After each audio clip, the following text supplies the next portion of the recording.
Merci, Benoît. Merci, Andrés. J'ai vraiment aimé ton affaire, les œuvres, créer des œuvres dans les médias sociaux. Je trouve vraiment que c'est vrai. La devise aussi, je trouve ça le fun.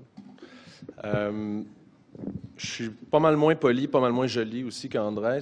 Je ne vais pas vous montrer des choses, parce que moi, je les nomme les organisations. Toi, j'ai ressenti, tu les nommes pas. Hein? Tu es comme fin avec eux, ceux qui font des gaffes. Je vais essayer, ma présentation est un peu plus plate, je pense, un petit peu plus terre à terre, parce que, selon moi, le plus grand obstacle aux médias sociaux, c'est pas le manque de connaissances des gens qui le font, c'est le boss qui comprend pas. OK? Donc, il faut se donner des outils pour le débloquer, comme on dit, par chez nous. Okay? Le débloquer, ça veut dire lui enlever les obstacles psychologiques ou intergénérationnels qui l'empêchent de comprendre ce qui se passe sur les médias sociaux et qui le font, qu'il fait du déni par rapport à ce qui se passe sur les médias sociaux et qui complètement des chiffres alors que pour d'autres médias traditionnels, ils ne demandent aucun chiffre. Okay? Donc, c'est à ça que sert ma conférence, je crois, c'est sa plus grande utilité, donc j'espère que vous saurez en retirer ce bénéfice. Donc, je l'appelle passer de la conversation à la conversion. C'est important de savoir c'est quoi une conversion. Andrés l'a dit, je le répète, c'est n'importe quoi que vous voulez qu'il arrive sur votre site. Donc, que ce soit une mesure d'engagement, que ce soit une mesure financière comme une transaction, que ce soit une inscription, que ce soit peu importe c'est quoi que vous voulez qu'il arrive sur votre site. OK? Donc, pour nous, c'est ce qui est important. Je vais parler justement de la boulangerie qu'Andrés n'a pas nommée. C'est juste ça, c'est une slide importante pour votre patron d'ailleurs, pour lui faire comprendre que ça peut arriver à tout le monde, ce genre de choses-là. Donc, regardez, j'ai pris une photo de Google Street View juste pour faire plus web, là. Ça n'a aucun rapport, c'est juste Mais, donc, voyez-vous le monsieur en blanc là, qui arrive proche de la porte, là-bas, ici donc, ici.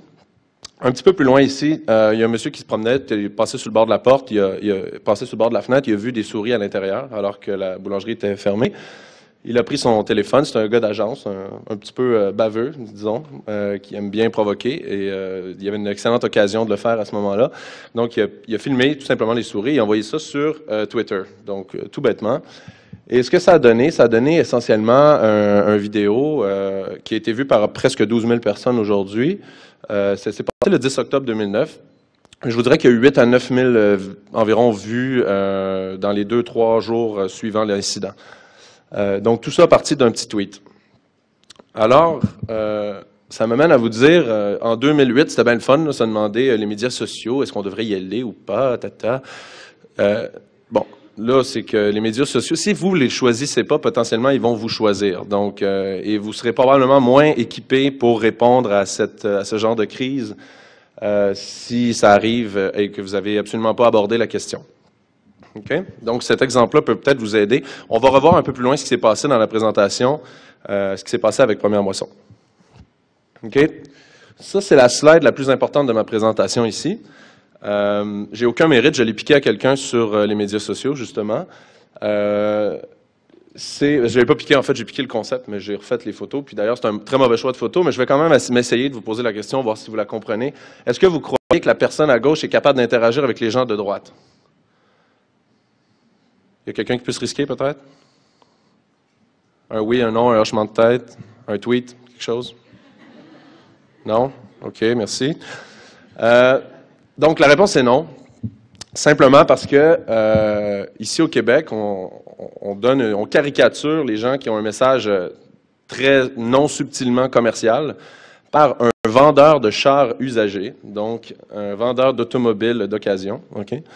Et lui, évidemment, il y a un message extrêmement commercial qu'il porte et il veut amener ce message commercial-là à des gens qui ont tout simplement du plaisir. Okay? Ces gens-là représentent, tant qu'à moi, les gens qui sont sur les médias sociaux en général, spécialement Facebook, mais d'autres aussi, parce que Twitter, on s'entend que c'est pas toujours si business que ça, ce qui se dit là-dessus. Donc, voilà. La réponse est non. Et ça, c'est la slide la plus importante dans la mesure où si vous êtes une marque ou si vous représentez une organisation, n'importe qui a un message tant soit peu commercial et que vous adressez de façon commerciale dans les médias sociaux, bien, vous aurez l'air de ça. Okay?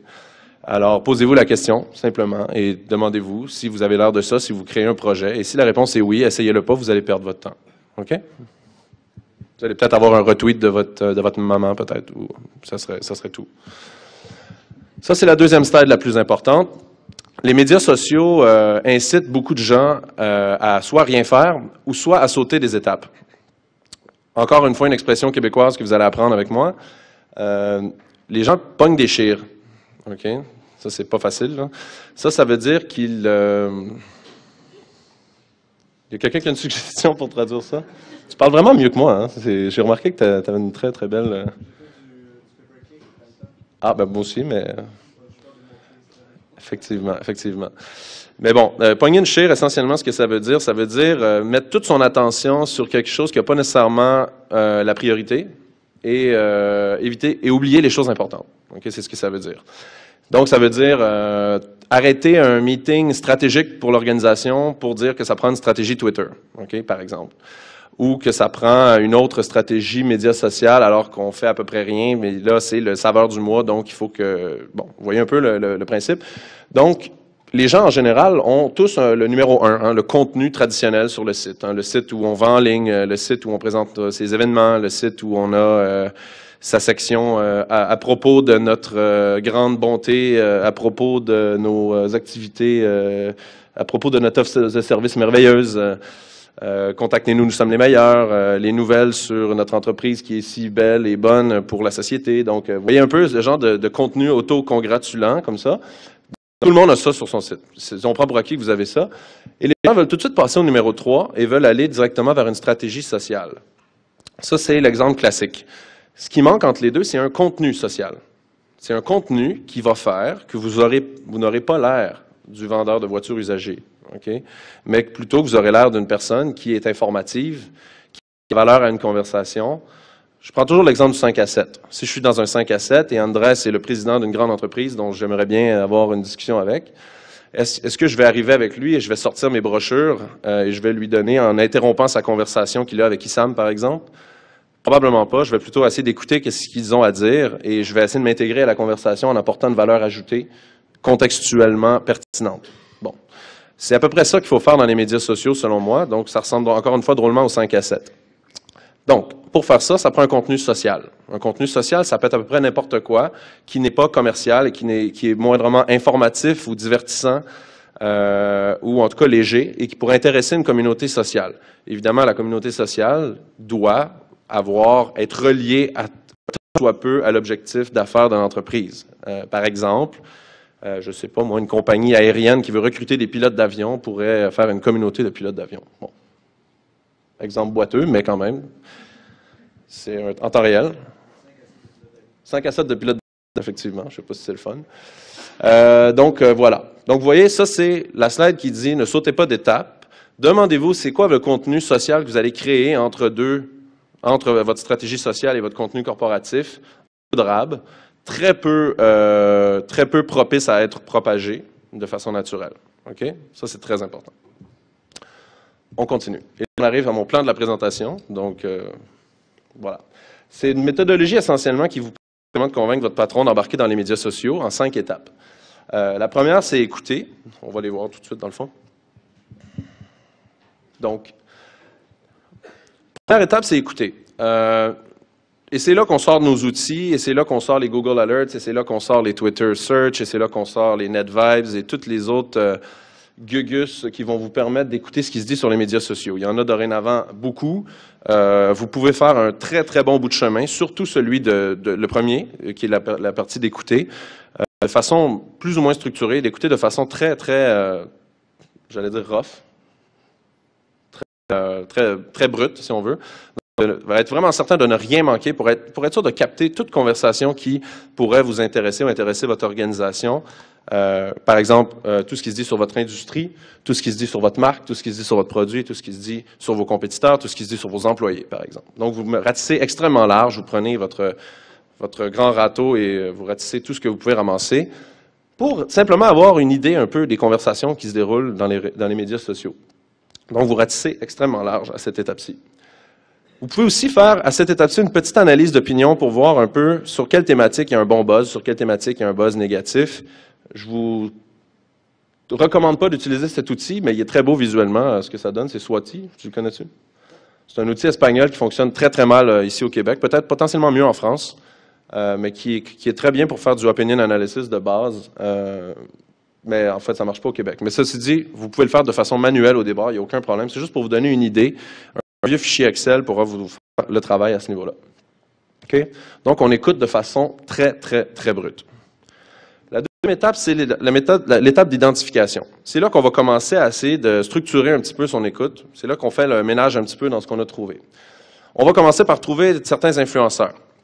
On va trouver des influenceurs qu'on appelle clés.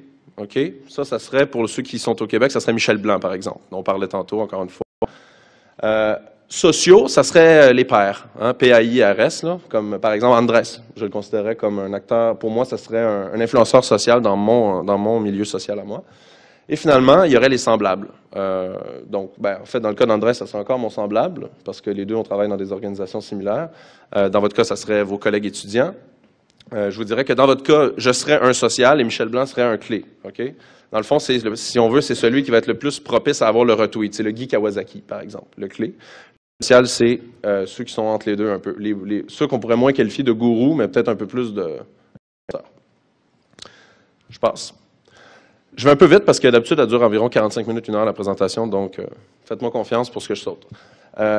Ensuite de ça, c'est une slide qui est très intéressante parce que la première question de votre patron, ou quand votre patron est en mode je porte des jugements gratuits, va probablement vous dire « Ouais, mais les gens qui sont sur les médias sociaux, ils n'ont rien d'autre à faire.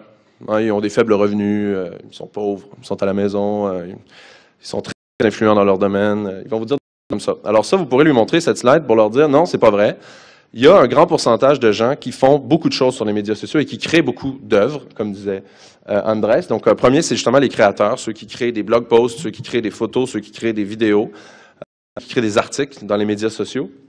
Donc, sont à 24% des utilisateurs du web en Amérique du Nord qui créent du contenu original. Donc, quand même, c'est pas rien. On ne pourra pas dire que c'est juste une couche à faible valeur ajoutée de la société qui fait ça. Les conversationnalistes, c'est ceux qui créent des conversations de premier niveau. Donc, pour ceux qui sont habitués dans les forums, on va dire c'est ceux qui créent des threads dans les forums, ceux qui vont créer des occasions de discussion dans les médias comme Facebook. Ensuite de ça, vous avez les critiques, qui sont à 37% quand même des utilisateurs Internet. Les critiques, eux, vont liker, vont évaluer, vont donner des commentaires, bon, vous voyez un peu le portrait. Ces chiffres encore là sont à prendre avec un grain de sel, mais c'est Forrester qui a fait ces études-là, c'est quelque chose de très sérieux. C'est difficile des fois, puis vous pouvez être dans deux catégories en même temps, il n'y a pas de problème, là. Mais c'est juste pour vous donner une idée du volume, de dire que, regardez, c'est en augmentation. Hein, le petit bleu pâle, c'est en 2009, et le bleu plus foncé, c'est en 2007. Même, c'est majeur. Il faut savoir que, en passant l'échantillon de base, c'est les gens qui utilisent l'Internet, donc environ 75% de la population canadienne, dans le cas du Canada. OK? Finalement, les collectionneurs, ou les DJ du web, ceux qui vont retweeter, ceux qui vont faire du delicious, ceux qui vont packager des top 10 d'articles sur un sujet donné. Donc, eux vont mettre en contexte de l'information, vont la propager à leur réseau. Je les appelle les DJ du web ou les collectionneurs. Finalement, les sociables, ceux qui ont des conversations, puis les spectateurs, ceux qui font que lire tout ce beau contenu-là qui est créé. Donc, c'est juste pour vous dire, il y a des gens qui font des choses. Retour à première moisson, on est encore dans l'étape des influenceurs, d'identifier les acteurs, d'identifier les éléments dans les conversations qui valent la peine. On voit aussi dans le cas de première moisson que c'était facile de voir les premières heures suite à la crise des souris. Il y a eu énormément de gens qui ont fait des retweets. Donc, on voit des gens qui ont des milliers de followers.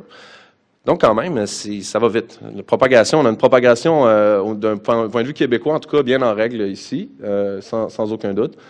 Et donc, on peut facilement identifier simplement par leur poids, d'une façon quantifiable, ces différentes personnes qui ont retweeté l'information. Je prends pour acquis que vous savez ce que je veux dire par retweet. Oui? En passant, je m'excuse auprès de ceux qui ont déjà vu cette conférence. J'espère qu'il n'y en a pas. Ils ne diront pas. OK. Bon. Ensuite de ça, on peut regarder, quand on est dans une communauté, il y a toujours des bons et des méchants, des alliés, des anges et des démons. Dans ce cas-ci, on en a trouvé deux exemples.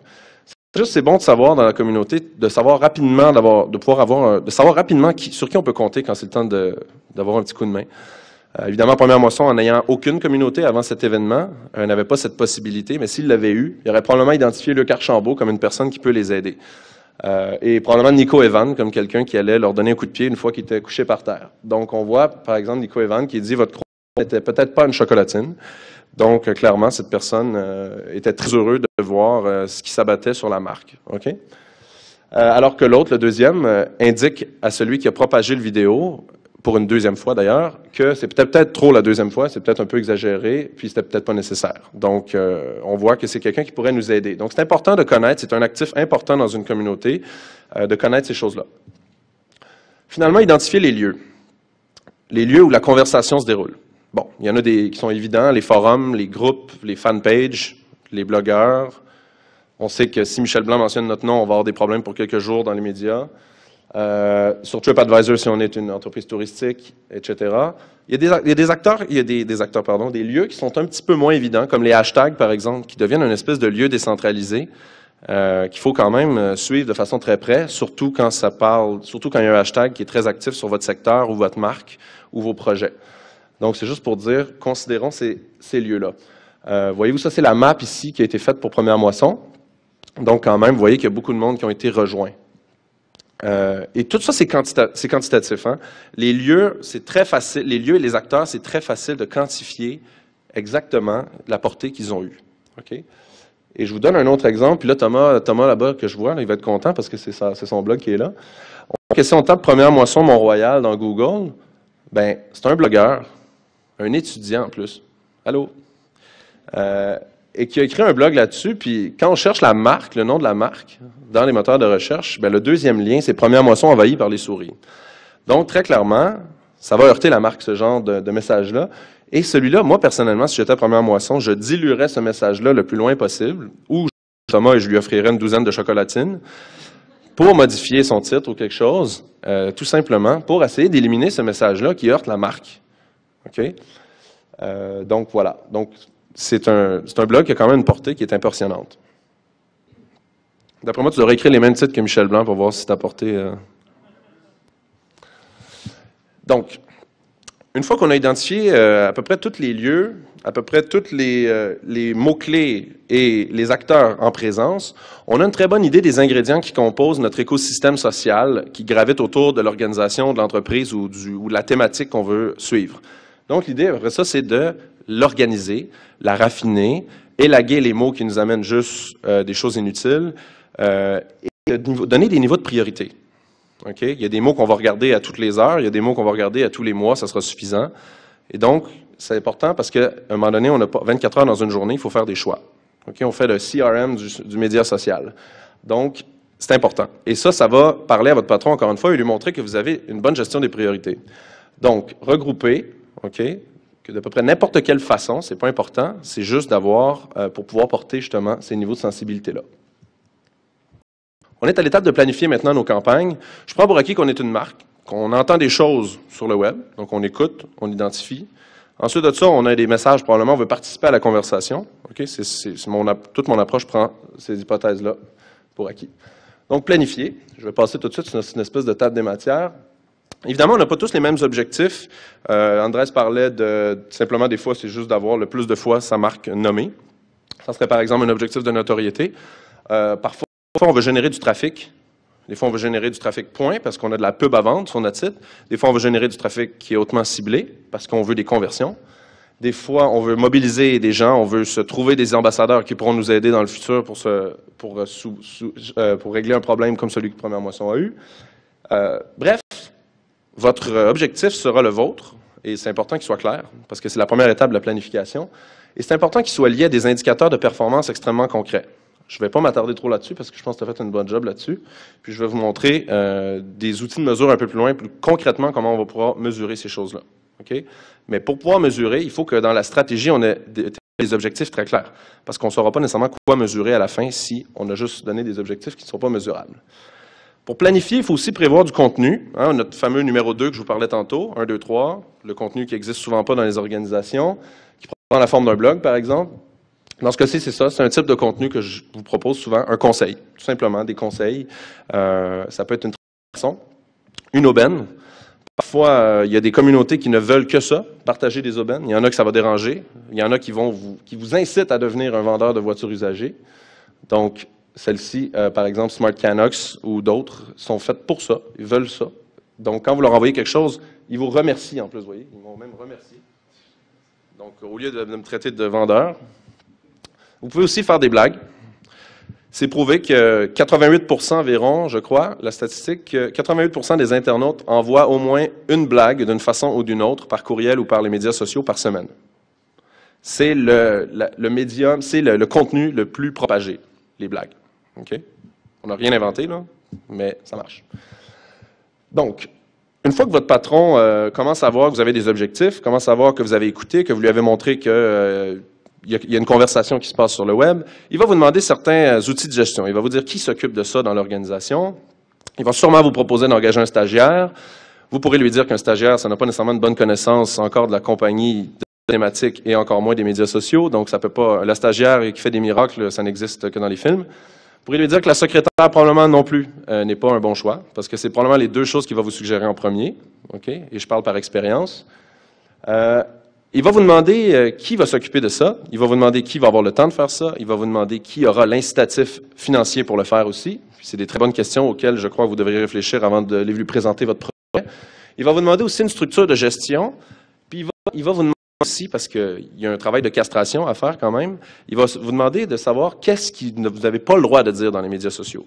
Parce que c'est bien beau tout ça, mais avant de vous donner le travail de porte-parole, avant de commencer à contourner le processus traditionnel de l'organisation de publication de contenu, où 36 personnes doivent relire une phrase, avant de faire tout ça, vous devrez leur montrer que vous avez pris des mécanismes en amont et en aval qui vont vous permettre de s'assurer qu'il n'y a pas des choses que vous ne voulez pas qui sortent de l'organisation. Il y en a toujours de ces choses-là. Donc, vous devez avoir des politiques très claires à ce niveau-là.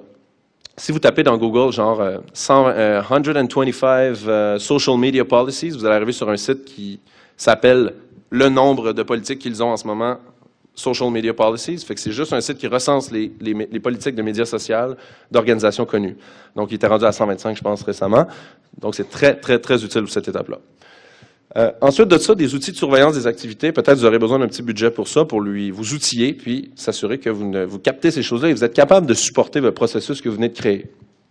Bref, cette étape-là vous permet de montrer à votre patron que vous êtes structuré. Ça, c'est une étape importante aussi. Ça, c'est le lien entre tous les éléments. Vous allez devoir gérer une conversation.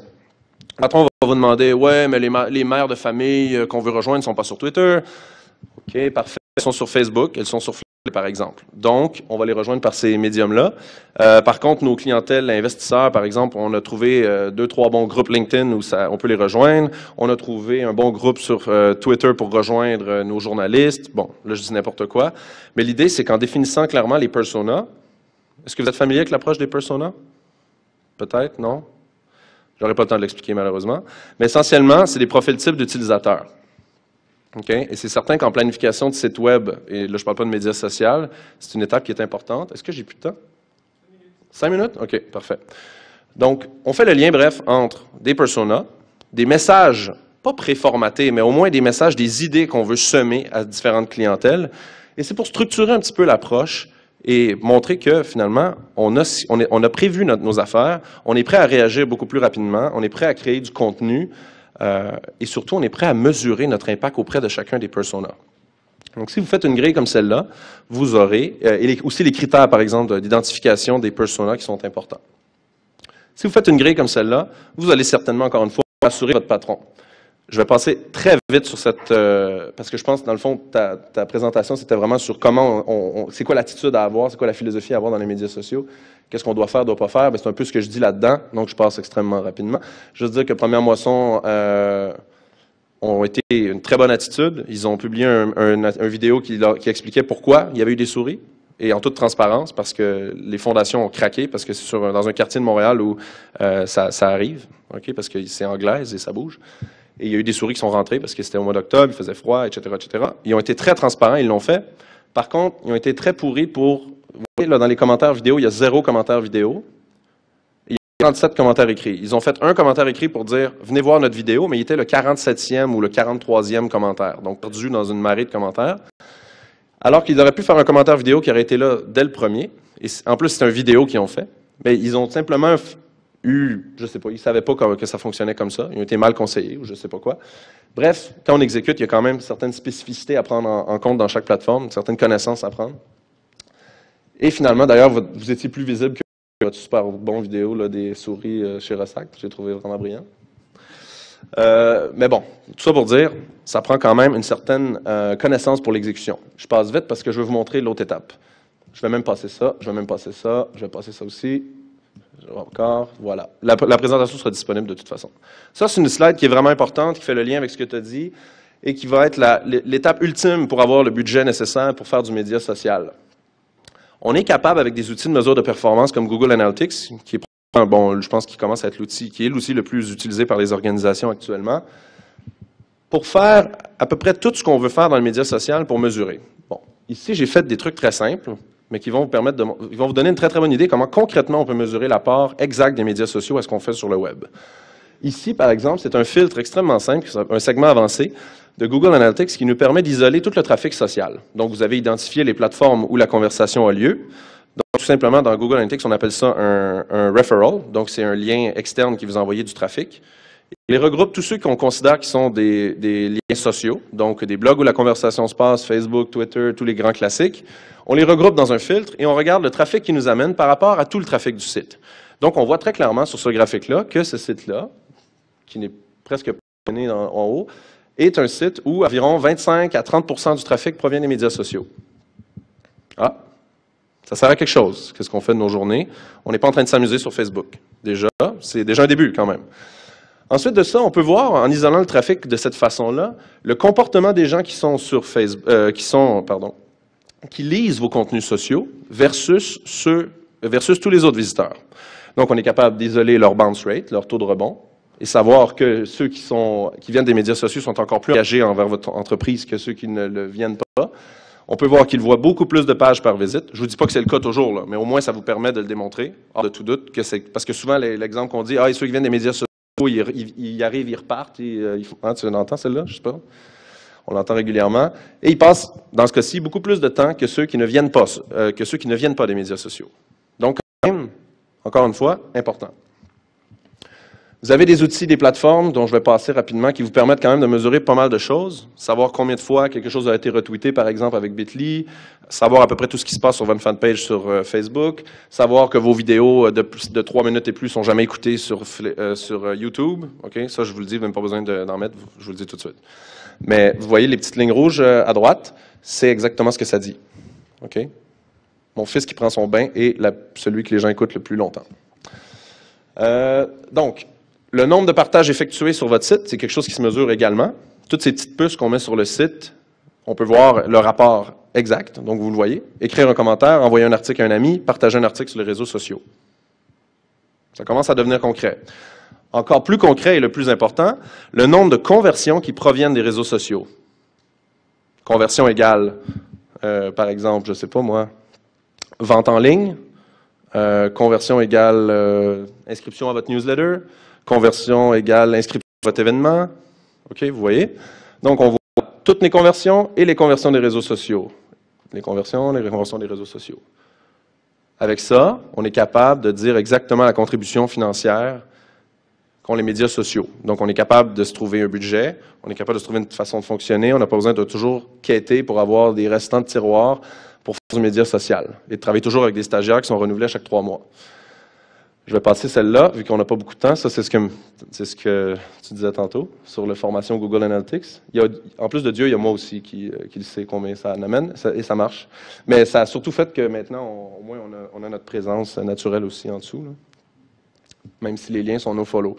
Aussi, des fois, on peut mesurer des surprises. Ça, c'est dans le cas d'un projet qu'on a fait avec Nissan, où on a pris 500 personnes dans les médias sociaux au Canada qui étaient des influenceurs pour parler d'un nouveau véhicule. Et on donnait 50 véhicules quand même. C'était quand même une grosse campagne. Et on a un des 500 personnes qui a tout simplement tatoué le véhicule sur sa jambe. Donc ça se mesure pas, ça ne génère pas de conversion, mais ça se place très bien dans un meeting. OK? Donc, Voilà, donc, wrap-up, j'ai fini. C'est ma avant-dernière slide. Donc, évidemment, les facteurs clés de succès, ne pas imposer de contenu non aux réseaux sociaux, vous l'avez compris. Planifier et assurer la pérennité des relations entamées. Je n'ai pas beaucoup parlé de ça, j'ai skippé certaines slides pour ça. Rester flexible et ouvert. Dites-le quand vous êtes trompé. Ça fait partie, du jeu. Créer un mouvement de création de contenu dans l'organisation, autre que par un stagiaire. Ça, c'est très important et c'est peut-être l'étape la plus difficile et critique. La panique est votre ennemi. Ne pas réagir est souvent la meilleure réaction, particulièrement avec Michel Blanc. Finalement, ça, c'était les questions 2009. C'était comme les facteurs clés de succès 2009. Les questions 2010, justement, ça, selon moi, c'est les questions qui vont animer les gens qui font du média social en 2010. À qui la responsabilité des échanges sur les réseaux sociaux? Si je dis une connerie au nom de mon organisation sur les médias sociaux, qui est dans la merde? Mon organisation ou mon compte personnel, c'est-à-dire moi? La propriété du contenu créé. Admettons que j'engage Andrés demain matin dans mon organisation. Le contenu qu'il a créé pendant plusieurs années pour Ressac. À qui il appartient dorénavant. Il l'a créé avec son compte personnel. Donc, c'est quand même une question qui est importante. L'image de marque de l'organisation dans l'ombre de celle des individus qui s'occupent des médias sociaux. On a vu des entreprises, j'ai juste des mots anglais qui me viennent à l'esprit, fade out, disparaître presque derrière leur porte-parole des médias sociaux. Donc, quand même, pardon? Oui, bien, s'évanouir, merci, c'est beau, ça. Comme par exemple Charlene Lee de Forrester, ou, bon, voyez un peu.